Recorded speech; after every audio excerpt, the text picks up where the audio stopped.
Okay, we're in Deming, New Mexico, and there's Jenna. We're at a Walmart parking lot. Jenna has one of the porcupine dogs, Jacob. It's about 11 o'clock our time. We're stopping for the third time, and everybody's going to get a little biscuit.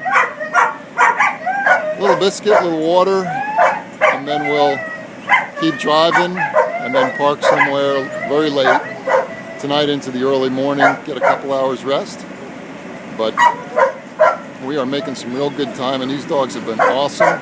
Again, the only time they bark is when we open the door because they all want to get out.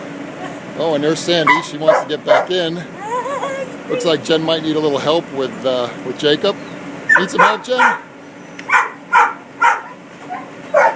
Well, maybe I'll just cut it short here and I'll help Jen get Jacob out.